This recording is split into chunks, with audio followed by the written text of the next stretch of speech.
Hey viewers, you're watching The Savera and I'm Vidhi Joshi. In a growing storm of cultural appropriation accusations, Italian luxury fashion house Prada has once again found itself at the center of controversy in India.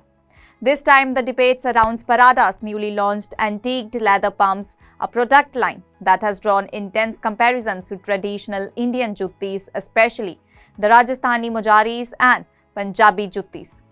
The controversy comes just weeks after Prada faced widespread criticism for showcasing Kolhapuri chappals, that is traditional Indian footwear with a GI geographical indication tag on an international runway without acknowledging their cultural roots. That earlier backlash prompted a formal complaint by the Maharashtra Chamber of Commerce, Industry and Agriculture, leading to a rare movement of accountability. Prada not only acknowledged the origins of the Kolhapuris but also visited Kolhapur and collaborated with local artisans in an effort to repair relations and restore some credibility. However, with the release of the new antiqued leather pumps, the cycle appears to be repeating itself.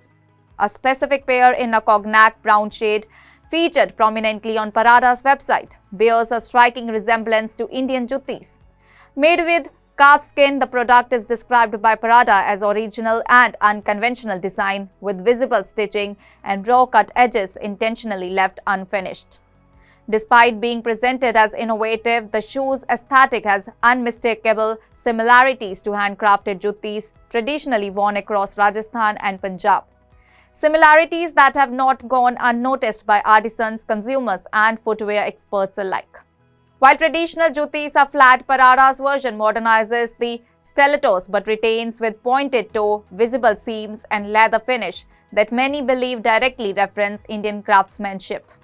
For shopkeepers and artisans in places like Amritsar, where Punjabi Juttis are a cultural and economic mainstay, the outrage is not merely about fashion, it's about livelihoods.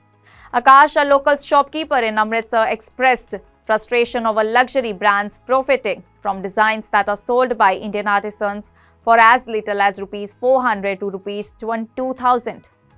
He emphasized that entire families depend on this work and called for the Indian government to take decisive action to protect indigenous designs and cultural IP from being exploited by global brands for massive profits, often amounting to lakhs of rupees per pair.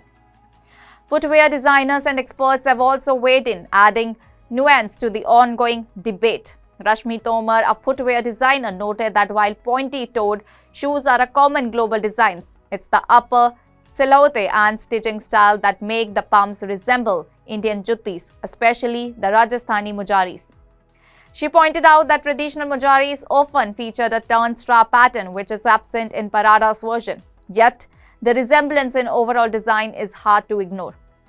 Sukrit Khanna, founder of footwear brand Artiman, shared a more measured take, stating that while the design didn't instantly read as Indianized, to him, he could see a resemblance to Rajasthani Juttis to some extent. Online, the backlash has been swift and cutting. Social media users accused Prada of cultural appropriation for the second time in quick succession, calling the pumps a rebranded version of Juttis with heels.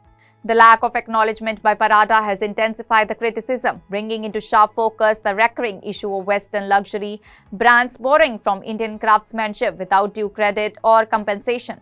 The juxtaposition is jarring while Indian artisans continue to struggle to make ends meet by selling handcrafted footwear at local markets. Global brands repurpose these designs for international runways, attach a hefty price tag, and reap the cultural capital without giving back.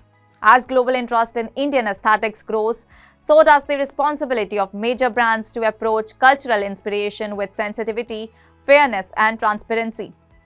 With Prada once again in the spotlight, the question remains, will they acknowledge the origins this time, or will the call for accountability once again be left unanswered? That's all for now. Stay tuned to The Savera for more updates. Do like, comment, and subscribe to the channel.